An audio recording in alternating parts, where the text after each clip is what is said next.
Isso. Aí, lá em Hebreus, alguém já deixa abertinho lá em Hebreus 11. Eu vou ler alguns versículos em Êxodo e depois a gente lê lá em Hebreus 11, 23 até ao 29. Eu vou ler alguns versículos aqui em Êxodo. Primeiro, que eu vou ler aqui em Êxodo 3, versículo 8. Fala o seguinte: Por isso desci a fim de livrá-lo da mão dos egípcios e para fazê-lo subir daquela terra, a uma terra boa e ampla, terra que mana leite e mel, o lugar do cananeu, do Eteu, do Amorreu, do Perezeu, do Eveu e do Jebuseu. Deus falando, né? Ia tirar o povo lá do Egito. Outro versículo é Êxodo 12, 23.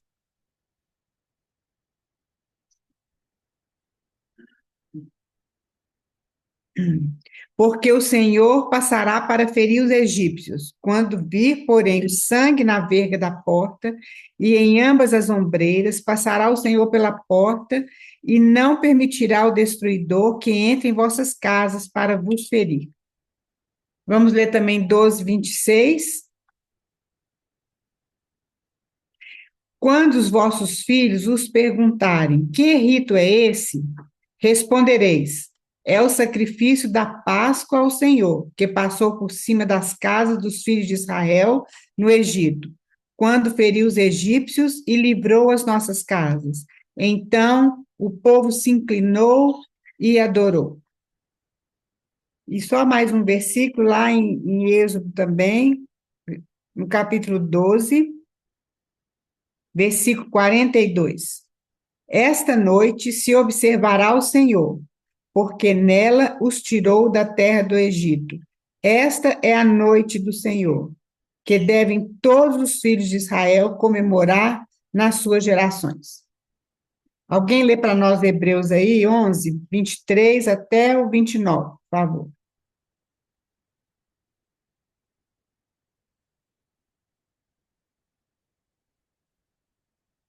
Tira o microfone do mudo, que eu não estou ouvindo. Eu sei, Márcia, está lendo? Isso, então leia para nós, por favor. Pela fé, Moisés, depois de nascer, foi escondido por seus pais durante 3 meses, porque viram que era um menino bonito e não temeram o decreto do rei. Pela fé, Moisés, sendo homem feito, recusou ser chamado filho da filha de Faraó, preferindo ser maltratado junto com o povo de Deus e a usufruir prazeres transitórios do pecado. Ele entendeu que ser desprezado por causa de Cristo era uma riqueza maior do que os tesouros do Egito, porque contemplava a recompensa. Pela fé, Moisés abandonou o Egito, não ficando amedrontado com a ira do rei, pois permaneceu firme, como quem vê aquele que é invisível. E pela fé celebrou a Páscoa e o derramamento de sangue para que o exterminador não tocasse nos primogênitos dos israelitas. Pela fé, os israelitas atravessaram o Mar Vermelho como por terra seco. Quando os egípcios tentaram fazer o mesmo, foram engolidos pelo mar. Amém. Vamos orar então, irmã, pegando esse tempo ao Senhor. Senhor, nós queremos te adorar nesta manhã, pela tua misericórdia, tua graça, pela tua palavra, ó Deus, tão maravilhosa.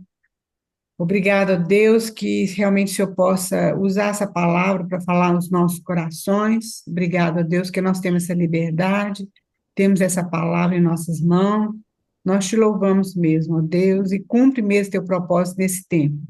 Nós pedimos e oramos em nome do Senhor Jesus Cristo. Amém. Então, meninas, no nosso último encontro, a gente falou bastante sobre a vida de Jacó e um pouco só sobre a vida de José, algumas irmãs compartilharam. Então, ficou de hoje as irmãs falarem, né, sobre José, sobre Jacó, outra coisa que o Senhor tenha colocado no seu coração. Inclusive, eu falei que era para as irmãs estarem observando a comparação da vida de José e de Jesus. Então, as irmãs podem tomar a palavra aí, tirar o microfone do mudo e pode falar, tá bom?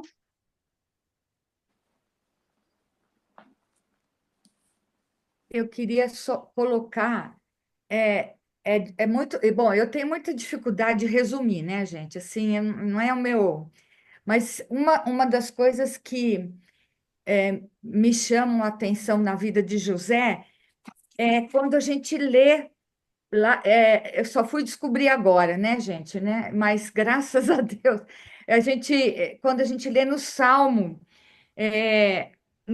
105, porque lá fala, nos traz alguns detalhes que lá em Gênesis a gente não viu, né?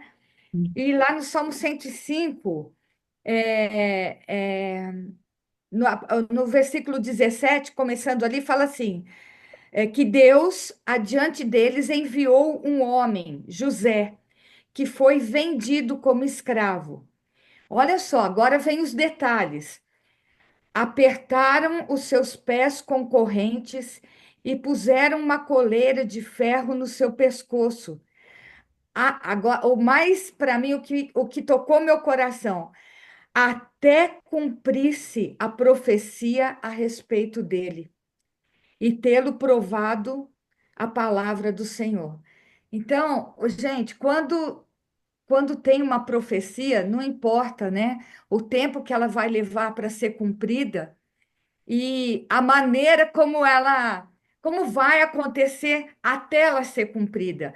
Porque a gente olha que na vida dele, nesses 13, né, eu acho que foram 13 anos de prova, né, desde quando ele saiu com 17 anos e depois ele começa a governar com 30 anos, né? Esse tempo de prova, não importa como ele foi fiel, porque eu não sei a maneira como se ele interpretou realmente o sonho dele, ele interpretou os sonhos do copeiro e do padeiro, né? Mas o dele. Mas eu acho que aquilo ficou tão forte no coração dele, a despeito de todo o sofrimento, porque a gente vê que Deus estava com ele. Quantas vezes isso foi repetido, né, nesse processo todo.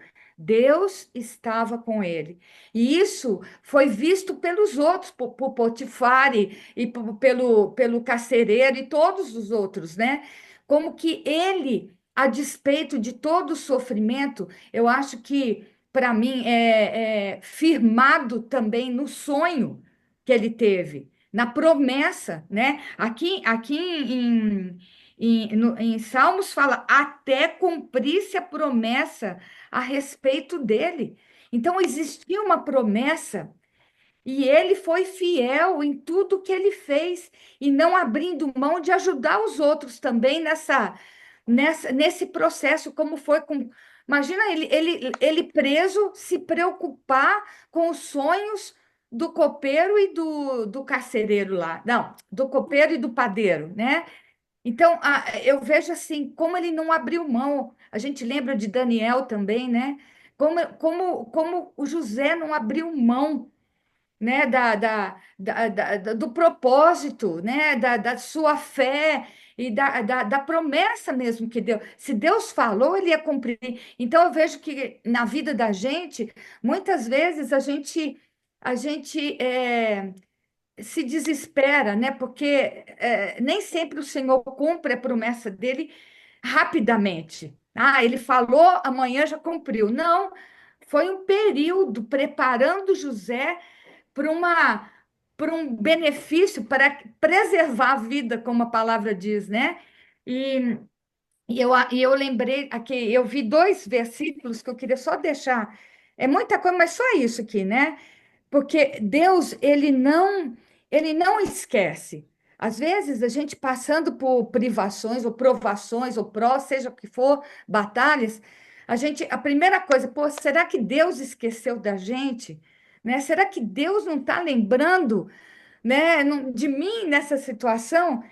Mas lá em Isaías 49:15 fala que se uma mulher pode se esquecer do filho que ainda mama, de maneira que não se compadeça do seu filho no ventre. Quer dizer, será que uma mulher pode esquecer do filho que ainda mama, de maneira que não se compadeça do filho no filho do seu ventre? Mais ainda, que viesse a se esquecer dele, eu, Deus, né? Eu, porém, não me esquecerei de você.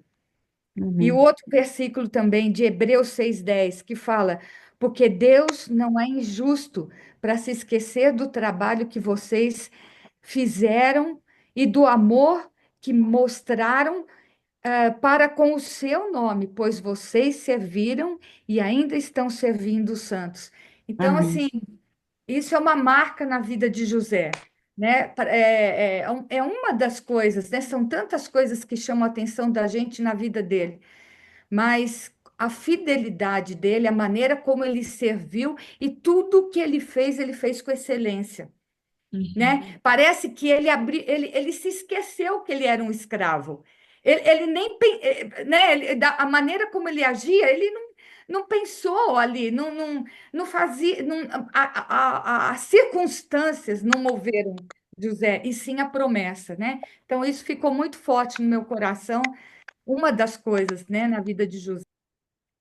Que bom, Márcia. Muito bom, gente. Tá vendo como é precioso? E foi bom, muito bom você ter lembrado do Salmo 105. Depois as irmãs podem ler esse salmo com tranquilidade em casa e ver a história de Israel, mais ou menos resumida, né?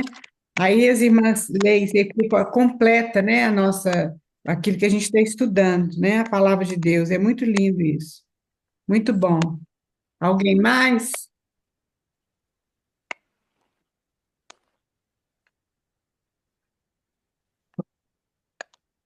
Raquel, eu só queria fazer um paralelo na história de José e de Esther, né?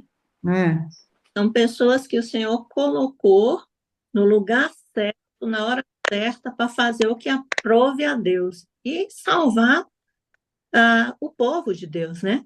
A história de José é maravilhosa, a história de Esther também é maravilhosa, mas todos estão debaixo da soberania maravilhosa do Senhor, que providenciou a, que tinha toda aquela situação de morte, né? De adversa, e José estava no local certo para salvar o povo. Assim como Esté também estava lá naquele palácio do rei Xerxes, né? Que era o rei mais poderoso daquela época, para também salvar o povo judeu. Então, tudo que acontece de adverso na nossa vida, Deus também tem uma situação ou uma pessoa que vai mudar a história, né? Uhum. É só isso. Amém. Muito bom, Adélio. Muito bom. Isso mesmo, muito bom. Graças a Deus. E aí, meninas? A gente tem muito tempo, pode falar.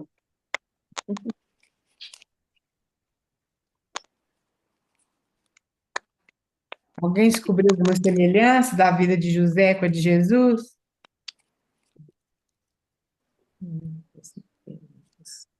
E, Oi, meu bem. os dois começaram também, é, José começou a governar com 30 anos, né?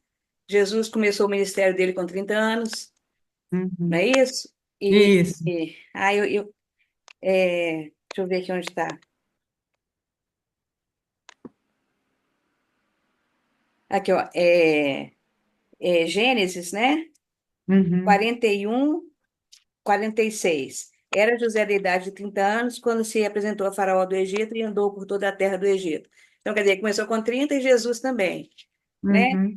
Eu não estou achando aqui, eu tinha notado umas outras semelhanças aqui, e eu não estou achando. Ah, é aqui, tia, olha aqui. Gênesis 40, 21. Ao copeiro-chefe reintegrou no seu cargo, no qual dava o copo na mão de Faraó, né? Mas ao padeiro-chefe enforcou, como José havia interpretado, né? Igual na cruz. Um ladrão foi salvo e o outro não. Uhum. É uma comparação também, né? Aham, é isso mesmo. Ai, tem mais um da igreja também, que eu não estou achando aqui, tia. Ah, aqui, ó. E a José chamou o faraó de Zafenate Paneia, não é isso? E Uhum, deu por mulher a Zenate, filha de Potífera, sacerdote de On, e percorreu José toda a terra do Egito. É Gênesis 41, 45. Zafenate, esse nome, quer dizer Salvador do mundo. uhum, E a esposa dele, né? Azenate, filha de Potífera, sacerdote de On, né? É uma noiva estrangeira. uhum. Aqui, a mesma coisa da igreja, né? É isso mesmo. É isso mesmo, Helene. É interessante isso, queridos, porque realmente o Senhor Jesus, ele não tem nada que se compare com ele, né? Mas aqui tem algumas coisas que reportam, né, a É, vida dele. É isso mesmo, Helene. Tem mais alguma coisa que você viu? não, eu acho que é isso mesmo, tia. Alguém viu mais alguma coisa? Muito bem. Então, até, meninas, eu li nós lemos na última sexta-feira o Salmo 46, e nós não falamos nada desse salmo. Mas é porque eu acho muito lindo esse salmo, porque fala assim de uma catástrofe mundial. Aliás, é um salmo profético mesmo, né? Fala dos montes abalarem, fala como fosse um tsunami, um terremoto, realmente é isso, vai acontecer mesmo, né? Não aconteceu ainda, mas vai acontecer em escala mundial, né? Lá em Apocalipse fala sobre isso. Agora, o que é Raquel, lindo... Oi, pode falar. só mais uma que me perdoa por atrapalhar. Não, não, fala É, assim. é a venda de José também, né? O É, preço que José foi vendido e a traição de moeda de Jesus prata. também, né? Com É, moedas de prata, né, é, Helene? As moedas de prata, é isso mesmo.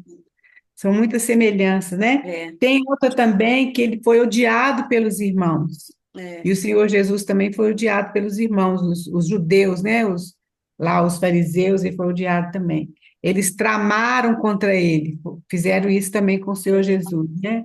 E tiraram as vestes dele, com Jesus também teve isso também, né? Você falou já do ladrão. É, e quando você falou do Salvador do mundo, realmente José foi usado para isso mesmo, porque ele salvou na época dele o mundo da fome, né?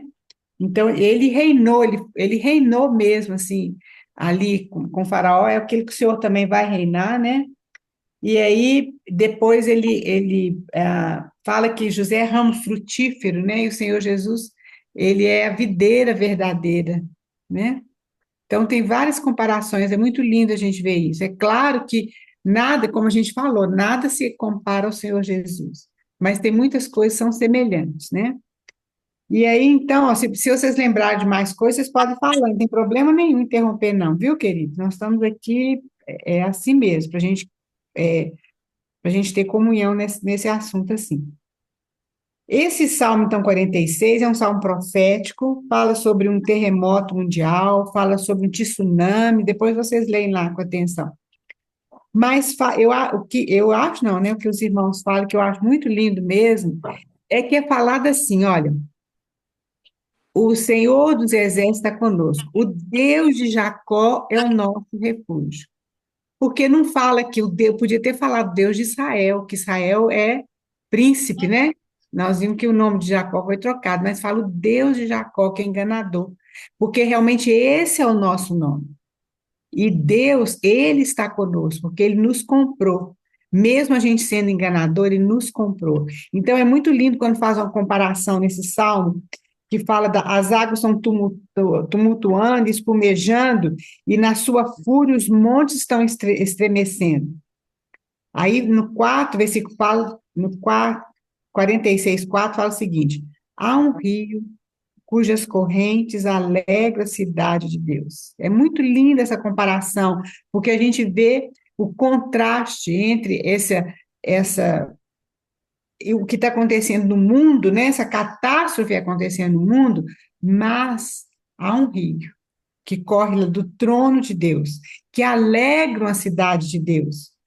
são as moradas do Altíssimo, são as nossas moradas, né? Deus está no meio dela, jamais será abalado.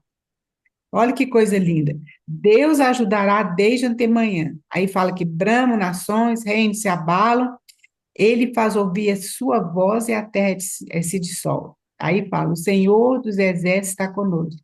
O Deus de Jacó é o nosso refúgio. Então, aqui é como se fosse um salmo assim, de conforto, de consolo, da gente confiar realmente no Senhor, apesar do mundo entrar no caos, como está entrando, né? Mas existe um rio. Nós sabemos que esse rio é o Senhor Jesus. Esse caminho que ele nos abriu até o trono da graça de Deus. E aí, no versículo 10, ele fala: ó, aquietai-vos e sabei que eu sou Deus. Sou exaltado entre as nações, sou exaltado na terra. E termina com esse versículo: o Senhor dos exércitos está conosco. O Deus de Jacó é o nosso refúgio. Então, eu acho isso tão maravilhoso, porque realmente fala que Deus, ele é o nosso refúgio, nossa fortaleza, né? Então, isso é muito lindo, citando aí o nome de Jacó. Então, irmãos, a gente viu, tem muita coisa para a gente ver na vida de José, como a Márcia falou, foi tão lindo, né? Tudo isso que ela falou, tem muita coisa impressionante, né, na vida de José. Realmente, aí no Salmo 105, depois as irmãs vão olhar, fala que Deus, e José fala para os irmãos dele, que Deus enviou ele antes para preparar o caminho. Então, isso como a gente viu ali, que fala que na época de Sara, fala assim, no tempo de Deus, no tempo determinado por Deus, Isaac, a Sara concebeu Isaac, é no tempo de Deus. Então, como a Márcia falou, muitas vezes a gente fica achando que Deus vai cumprir, ele pode cumprir a promessa à mesma hora, mas muitas vezes, às vezes a promessa é demorada um pouco. E o nosso coração não pode vacilar, a gente tem que crer realmente, procurar na palavra de Deus e firmar o nosso passo nessa palavra, né? Então, Deus enviou, então, José, com toda aquela dificuldade que ele passou. Nós não entendemos muitas vezes as tribulações e as dificuldades que a gente passa na nossa vida. Eu sei que todas aqui passam, ou passaram, ou vão passar por tribulação. A gente não entende hoje. Mas um dia nós vamos entender por que o Senhor permitiu que aquilo acontecesse conosco, né? E Raquel, aqui, oi, pode falar, ó, amiga. eu lembrei de um negócio aqui também, que no final, porque a gente acha assim, pela postura, o caráter, né, de José, né, até o final, né, que ele não sofreu, mas ele sofreu, né? Tanto é que quando ele vai dar o nome aos filhos, quando ele fala Manassés, né, que ele Deus me fez esquecer. Uhum, Deus me fez esquecer. E o Efraim, Deus me fez próspero na terra da minha aflição, né? uhum, Então, assim, é lógico que ele sofreu, uhum. né? Mas eu acho bonito até essa sequência, porque Manassés era o primogênito, né? Então, a primeira coisa, Deus me fez esquecer. E, em seguida, a prosperidade dele na terra da aflição, né? É isso mesmo, é verdade. E a gente vê o seguinte: foi depois do sofrimento que teve o trono. Depois que José estava maduro, porque a gente ouve falando, né, que, porque o pessoal cita, os irmãos citam muito assim, José, Daniel, mas a gente esquece como eles passaram por aquele sofrimento mesmo, para poder serem preparados para ocupar aquele lugar. Então, realmente, nós passamos muita coisa na nossa vida, não como nem Daniel, nem como José, mas o Senhor sabe por quê, porque a gente precisa amadurecer em muitas coisas. Se a gente não passar por isso, a gente não amadurece. Então, é muito importante que as pessoas falam muito assim, José, porque José reinou na minha vida. Sim, ele reinou, mas a gente esquece todo esse sofrimento que ele passou para trás, que não foi brincadeira, né, querido? Ele foi vendido como escravo, contaram mentiras sobre ele, a esposa de Potifar, né? Ele foi castigado assim, sem merecer aquilo ali, né? Depois que ele fica lá depois que ele fica lá na prisão e ele interpreta o sonho, né, lá do copeiro e do padeiro, ainda fala na Bíblia que eles esqueceram de José. Então, foi mais um tempo que José ficou ali. Quer dizer, eles podiam ter lembrado logo, né, o copeiro, né, porque o padeiro morreu, ter lembrado logo, mas não lembraram. Então, Deus tinha um propósito nisso. Então, queridos, é muito interessante como a gente vê o desenrolar da história, né? Não só desse povo aqui do Antigo Testamento, mas da nossa história. Nós não entendemos muita coisa, mas eu creio que nós vamos entender. Aqui a gente lê e sabe o final da história, mas a gente não, na nossa vida a gente não sabe muita coisa, né? Mas graças a Deus, porque o Senhor é aquele que está conosco, Deus de Jacó é o nosso refúgio, né? Graças a Deus. Então, queridos, veja bem, a gente falou que Gênesis começa com vida, que é ali no Jardim do Éden, e termina com morte, que é José morrendo, né? Fala da morte de José, e isso é outra coisa muito linda aqui da vida de José, porque fala o seguinte, olha, José fala o seguinte, eu morro, lá no capítulo 50, versículo 24, eu morro, porém Deus certamente vos visitará e vos fará subir desta terra para a terra que jurou da Abraão, Isaque e Jacó. Olha bem, José estava no top, né? Lá do governo do mundo, a gente pode dizer assim. Mas veja bem, a promessa de Deus não estava esquecida no coração dele. O propósito de Deus para ele, para o povo dele, ele não esqueceu. Olha só que coisa linda. Aí ele fala assim: olha, e José fez jurar os filhos de Israel, dizendo: certamente Deus vos visitará e fareis transportar os meus ossos daqui. Porque ele poderia ter mandado fazer uma pirâmide, né? A coisa que os faraós mandavam fazer. Ele tinha direito a ser uma pirâmide maravilhosa para ele, mas ele não quis. Ele falou que queria que eles levassem os ossos dele dali para a terra prometida. Então, a gente vê, realmente termina num caixão. Morreu José da idade de 110 anos, embalsamaram-no e o puseram num caixão no Egito. Então, termina com um caixão aqui em Gênesis, né? Mas aqui a gente vê como José tinha o propósito de Deus guardado no coração dele. Ele fala isso com os irmãos.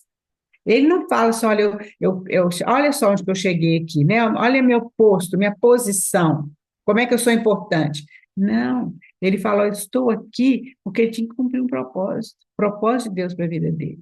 Então, isso são muitas lições que a gente aprende, né, queridos, com essa vida de José. E aí, então, a gente pode entrar lá em Êxodo. Êxodo, então, é continuação de Gênesis, porque a gente vê que lá em Êxodo, capítulo 1, versículo 1, fala assim: são estes os nomes dos filhos de Israel que entraram com Jacó no Egito. Cada um entrou com a sua família. Aí vai falar, a família de cada um, né? De Rubem, Simeão, Levi, Judá, etc. Eles eram mais ou menos 75 pessoas quando eles entraram. Ou, Elaine, você pode até começar a passar os slides, querida, esqueci de falar. Quando eles entraram no Egito. Jacó com seus filhos, netos, etc., né?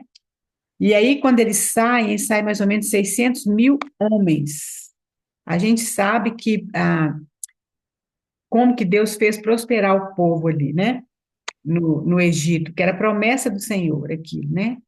Então, Êxodo, então, a palavra-chave de Êxodo é Páscoa. A palavra importante de Êxodo é Páscoa. Mas Êxodo significa saída, assim como Gênesis significa princípio, Êxodo significa saída. E Deus, então, vai continuar cumprindo o propósito dele. Então, é o que está escrito ali, é redenção pelo sangue. Isso é o mais importante nesse livro de Êxodo.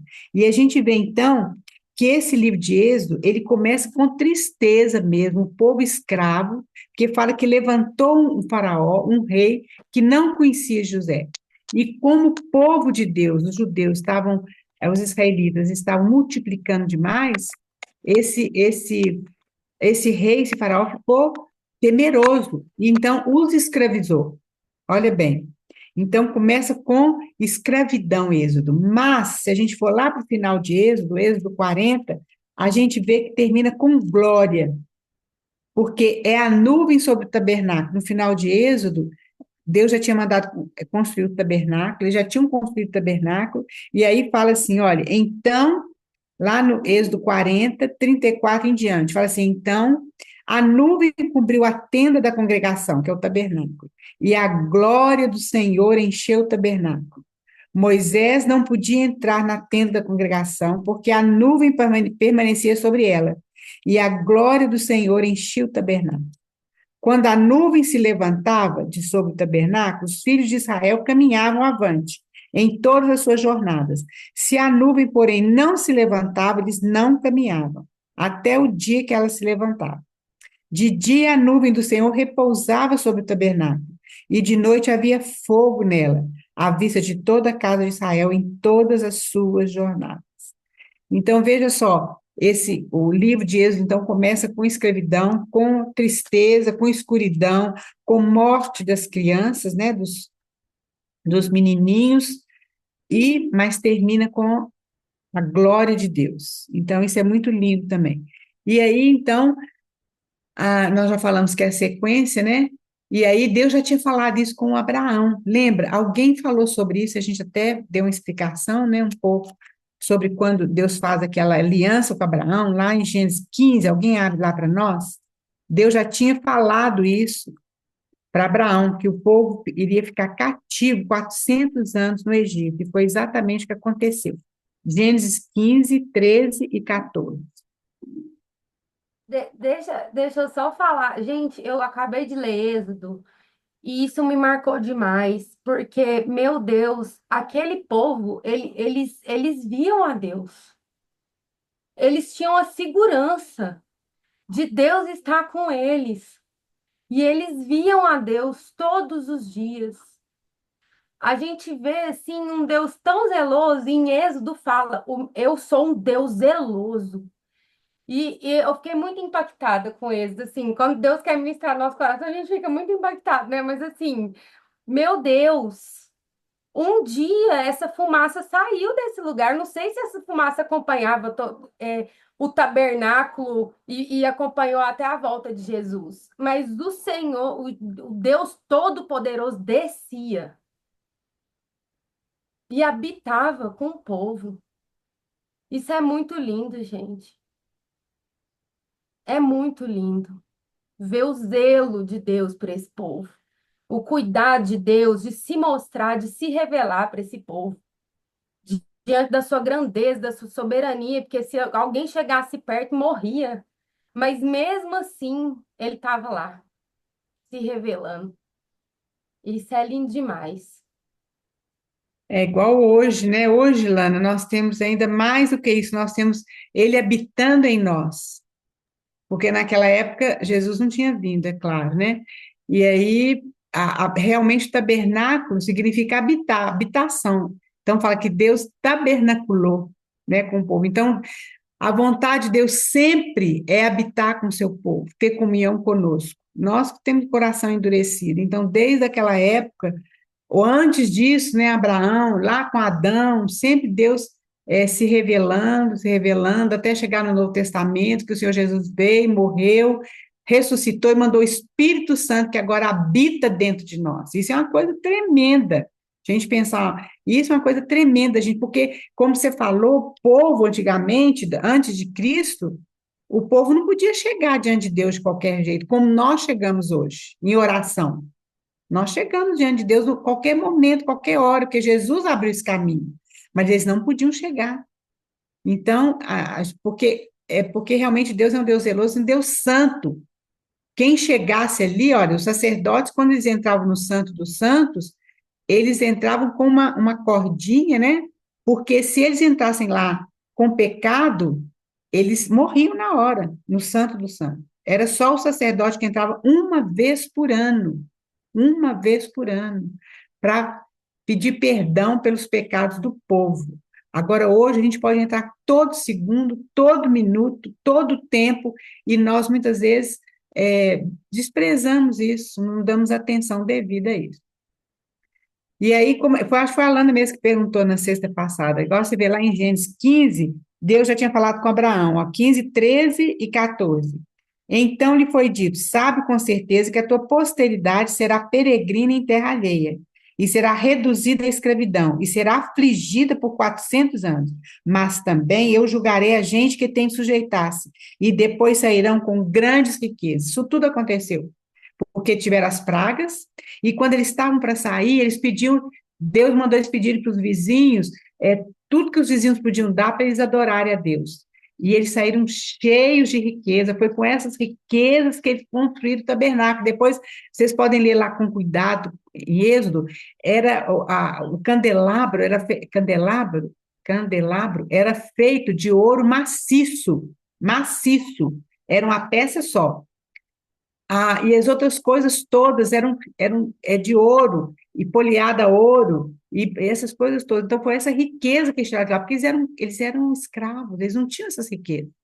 Então, eles despojaram o Egito. Então, exatamente isso aqui cumpriu-se, né? Pode passar, Elaine, por favor. Então, a palavra-chave é Páscoa, que significa passar por cima. Êxodo, então, ele pode ser dividido em 3 partes. A primeira parte é a escravidão do povo, é do capítulo 1 até o capítulo 12 de Êxodo. Vai falar sobre a escravidão, vai falar sobre Deus falando com Moisés na sarça, né, ardente, e Deus mandando Moisés ir lá para poder. E aí vem as pragas, no 12, que é a instituição da Páscoa. Isso é muito importante, nós vamos depois parar um pouquinho nessa instituição da Páscoa. A segunda parte é do 13 a 18, foi quando o povo saiu do Egito, logo depois da Páscoa. Eles saem do Egito e chegam até no Sinai, no Monte Sinai. E lá eles atravessam o Mar Vermelho, a gente conhece bem a história, né? Porque o faraó arrependeu de ter deixado eles ir e começa a perseguir. Isso aí, queridos, eu não sei se as irmãs sabem, acredito que as irmãs devem saber. Que pelo satélite agora, né, eles veem que dentro do Mar Vermelho tem muitas carruagens, carroças quebradas lá dentro. Eles conseguem ver isso pelo satélite. E são exatamente que é falado lá, que o mar se fechou, né, e engoliu, então, os egípcios que estavam perseguindo o povo de Israel. Que coisa linda isso, né? Que prova que é, porque muitas pessoas falam que lá era muito assim, que era raso, que era bem raso, né?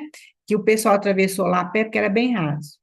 Mas veja bem, o irmão até falou com muita sabedoria. É mais difícil, então, esse exército afogar no raso do que no fundo, não é verdade? Tinha jeito do exército afogar no fundo? No raso? Não tinha.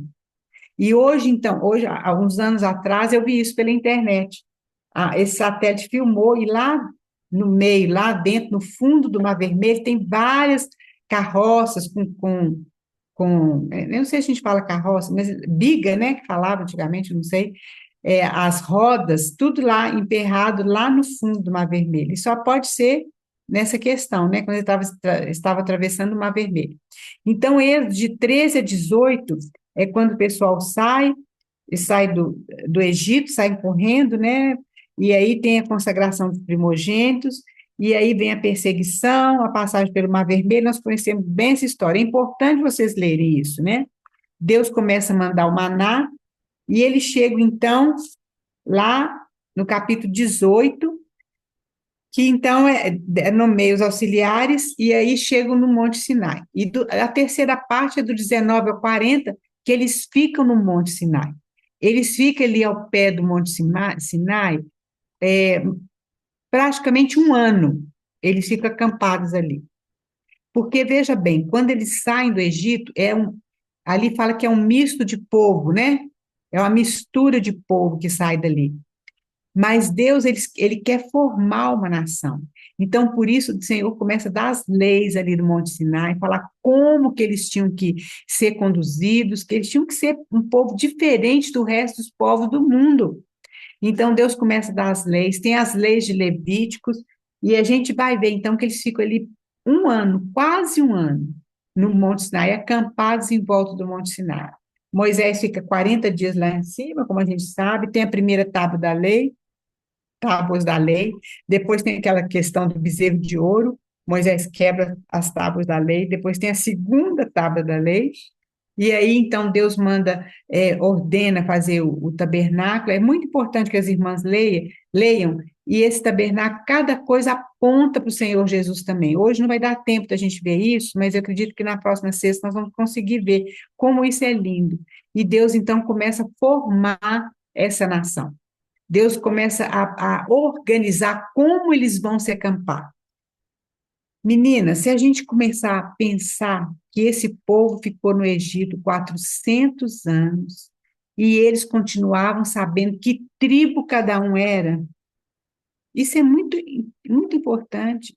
Vocês veem, queridos, como isso é uma coisa de Deus, porque vocês veem que, por exemplo, nos Estados Unidos, no Brasil, na Rússia, em todos os lugares tem judeus.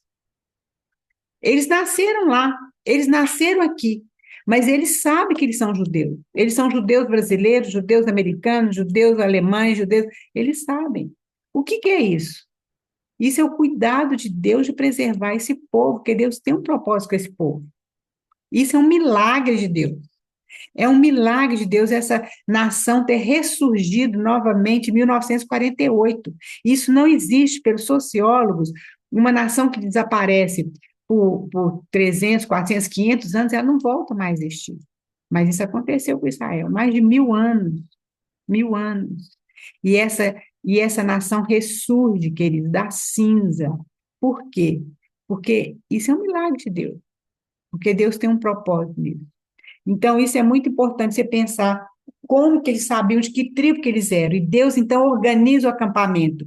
Tribo de Judá e a tribo tal vai ficar no sul. Tribo tal e tribo tal no oeste. Outra tribo no leste. São 3 tribos em cada ponto. Eles acampavam ordenadamente. O tabernáculo no meio e as tribos acampadas direitinho. E Deus fala assim, olha, o primeiro a sair vai ser essa tribo.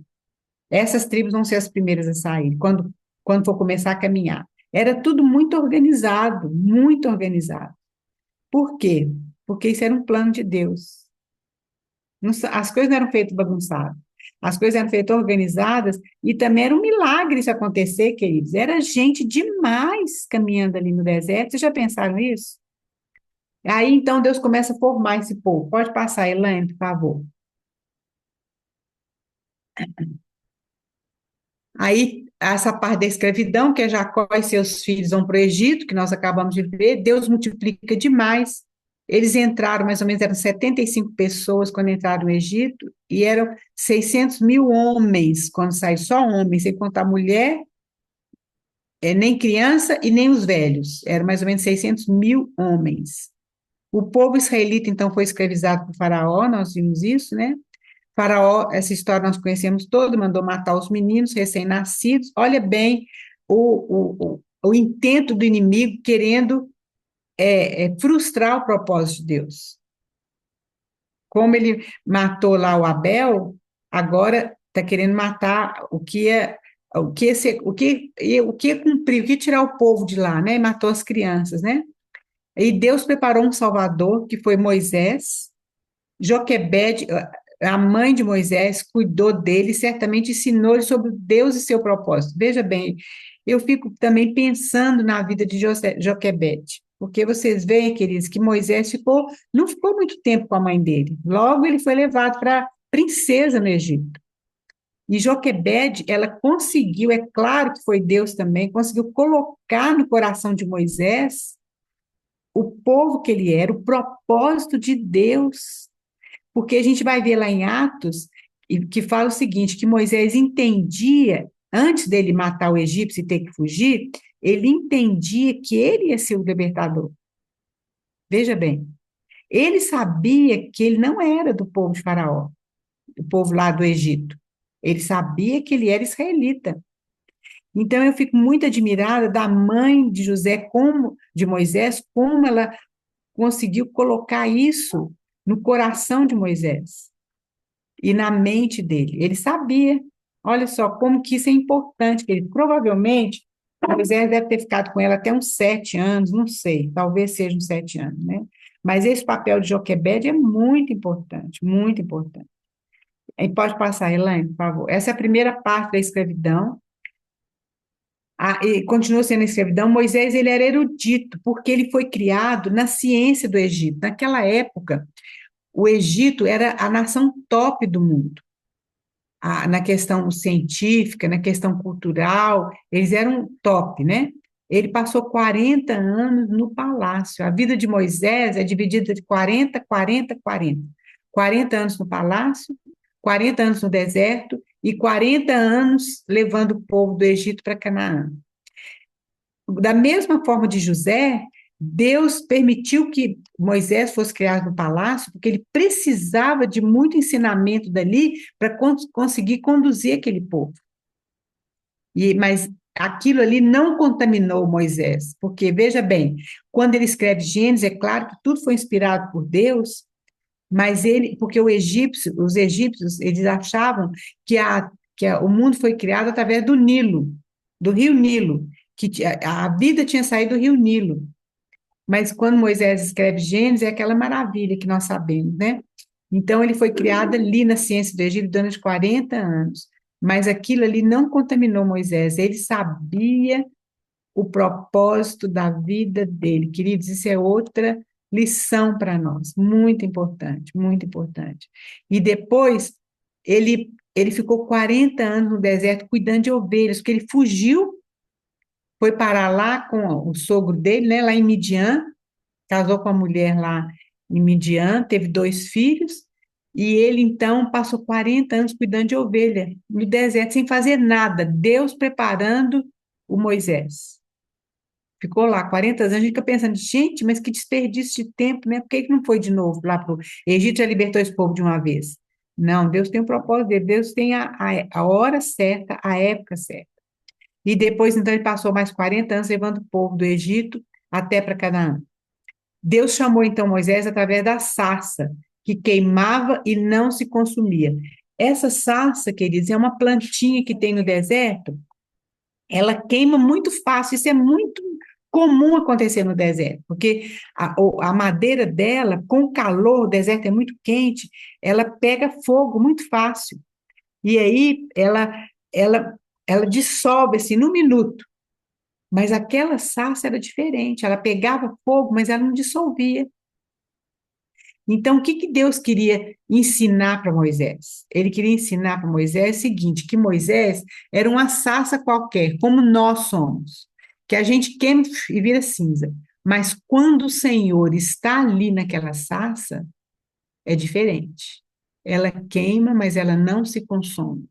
É a mesma coisa conosco, nós somos uma sarça qualquer, um arbusto qualquer no deserto, mas quando o Senhor habita na nossa vida, é a vida de Cristo em nós que faz diferença. E aí, então, Deus se identifica como eu sou. Vocês lembram bem que Deus, então, fala com Moisés, tira as sandálias do pé, porque o lugar que você está é santo, né? E aí, Moisés pergunta, mas se eu for falar lá com o faraó, o que ele vai perguntar, quem que me enviou? Deus fala assim, olha, você fala que eu sou, o eu sou te enviou. E isso aqui é muito lindo que a gente lembra lá do Novo Testamento, que Jesus fala tanto eu sou, né?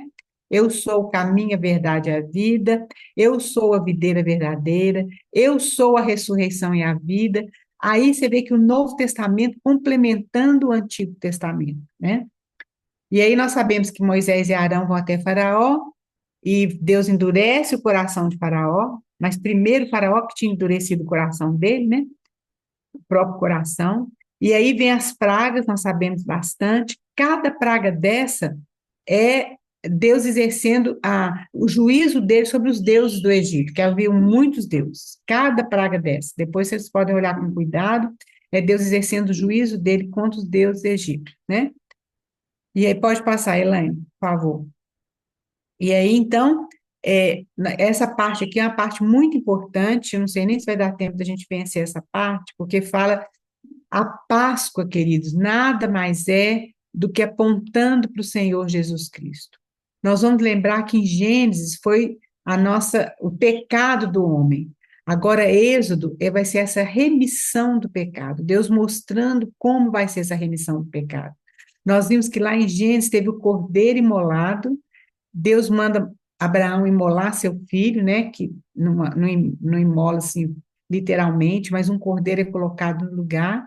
E aí, então, agora a gente chega em Êxodo, nós vamos ver essa imagem do cordeiro, essa figura do cordeiro sendo destrinchada até chegar no Novo Testamento, quando João Batista olha para Jesus e fala: Eis o Cordeiro de Deus que tira o pecado do mundo. Está vendo como que é uma sequência? Deus, então, caminhando no propósito dele, caminhando naquilo que ele vai revelar para a humanidade. E aí, então, vamos abrir aí. Alguém abre para nós? 1 Coríntios 5, 7 e outra irmã abre em João 1:29. Aí você tira seu microfone do mudo e lê para nós, por favor. E alguém já pode abrir em Êxodo 12:2, que já vai adiantando.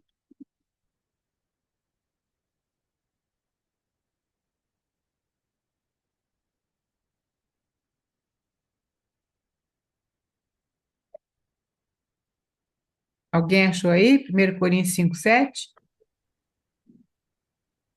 Eu achei. Lançai fora o velho fermento, para que sejais nova massa, como sois, de fato, sem fermento, pois também Cristo nosso Cordeiro Pascual foi imolado.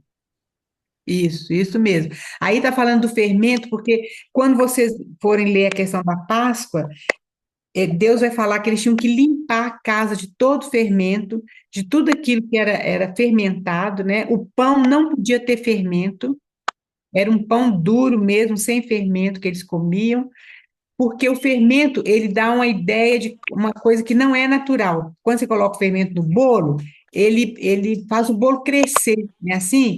Então, não é uma coisa natural. Então, ele é mandado tirar o fermento. Aí fala Jesus como nosso Cordeiro Pascual. João 1:29. No dia seguinte, João viu Jesus caminhando em sua direção. Vejam, é o Cordeiro de Deus que tira o pecado do mundo. Aí João já fala, o povo de Israel lá, esse João é João Batista, né? Eles sabiam exatamente o que era esse cordeiro. Eles sabiam, porque eles faziam esse sacrifício. Então, quando João Batista fala isso, eles sabiam que Jesus Cristo era o cordeiro, eles deveriam saber, né? Agora vamos ver lá em Êxodo 12:2. O Senhor disse a Moisés e a Arão no Egito. Esse é o 1. Este é o 2. Este deverá ser o primeiro mês do ano para vocês. Olha bem, a vida do povo de Israel começava a contar a partir daquele dia da Páscoa. Nós vamos ter que gastar mais tempo com essa Páscoa, porque é muito importante isso para nós. Vocês veem, queridos, que tanto Gênesis quanto Êxodo é exatamente a nossa vida. Lá em Gênesis é o pecado, né, que nos faz separação da gente com Deus, né, o pecado. Aqui em Êxodo vai ser a remissão do pecado.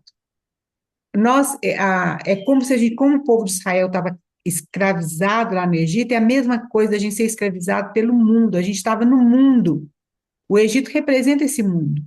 Mas um dia o Senhor nos tirou de lá, através do sangue do Senhor Jesus Cristo. Porque vocês veem que essa figura é muito importante. Deus manda matar o cordeiro e passar o sangue nos umbrais da porta do lado de fora.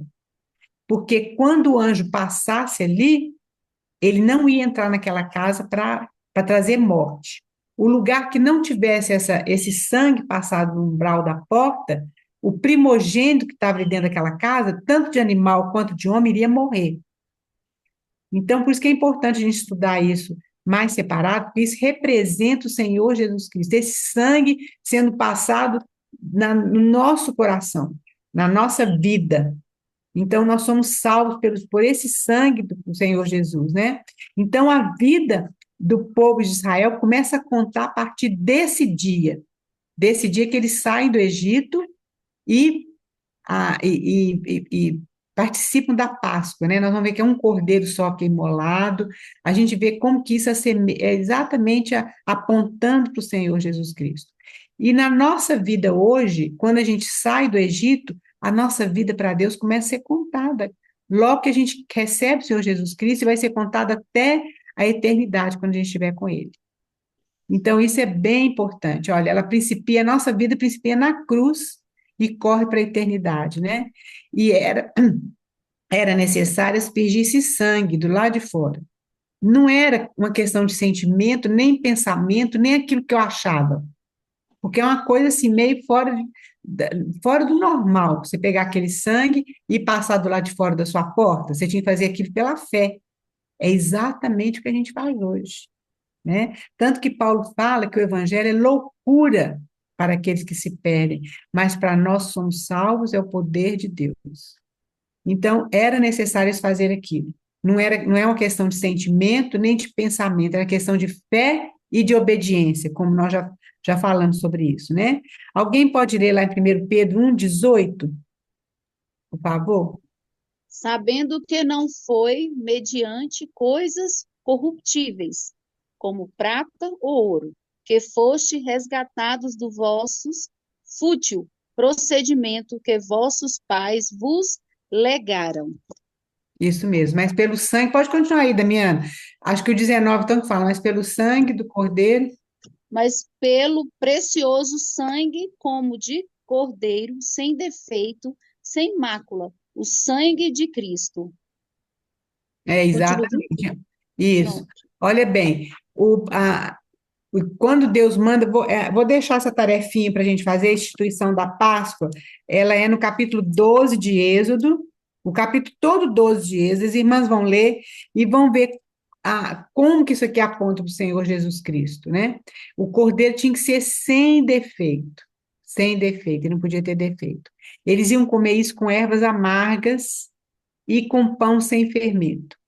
Então, queridas, nosso tempo terminou aqui, mas eu vou deixar essa tarefinha para as irmãs ler o capítulo 12 de Êxodo. Se você puder fazer igual a Lana fez, né? Eu sei que muitas outras fizeram. Ler o livro de Êxodo todo é muito importante, porque a gente fica mais por dentro do assunto todo, né? Muito importante isso aqui.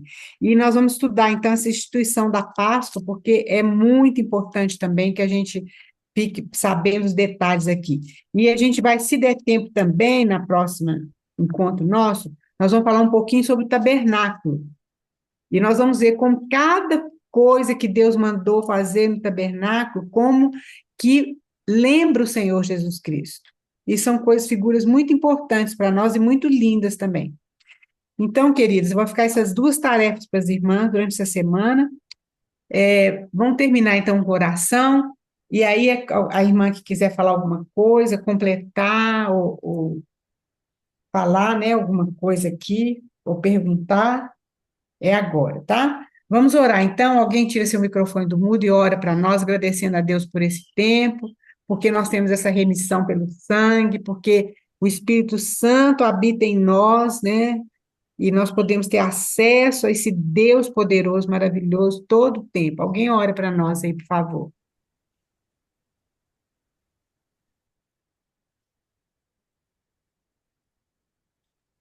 Amém, Jesus. Obrigado, Senhor. Quão grande foi essa obra da cruz. O Amém, Senhor é foi como um verdade. sumo sacerdote, rasgando o véu e nos dando livre acesso ao Santo dos Santos, ao lugar onde o Senhor está, ao lugar onde o Senhor é. E o Senhor Amém, faz de nós casas, o Senhor faz de nós tabernáculos, para que o Senhor viva, para que o Senhor flua, para que o Senhor amém, transborde em nós. Nós te louvamos, amém, Senhor. Nós queremos te louvar, porque aquele tabernáculo, ele ele se cumpriu quando Jesus, sentado à mesa, com aqueles dois pães, falou: Eu esperei ansiosamente. Em todo tempo, Jesus estava lá, diante daquela mesa, com aqueles 12 pães, esperando para que um dia ele pudesse sentar e ceiar com os amém, seus, em carne.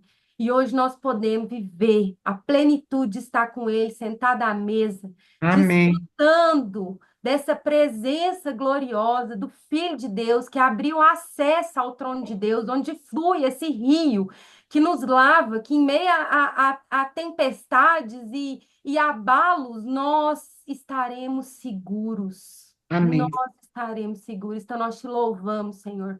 Nós queremos mesmo que o Senhor nos ensine através da sua palavra. Nós queremos que o Senhor rasgue o véu dos nossos olhos e nos faça ver conforme o Senhor viu e conforme o Senhor criou todas as coisas. Obrigado pela vida da dona Raquel, que cavou poços para ver essa água jorrando. Nós queremos, Senhor, nós queremos, nós estamos aqui, Senhor, para que o Filho seja revelado através de tudo aquilo que foi escrito, através dessa verdade. amém, Muito obrigada. Nos guarde, Senhor. Nos ensine, ministre sobre nós nessa semana. Em amém, nome de Jesus. Amém. amém, amém. Glória a Deus. Alguém quer falar alguma coisa, querido? Delícia, eu quero. Que delícia, meu Deus. Ai, que coisa mais linda. Eu tô vendo aqui, que delícia, não tô vendo.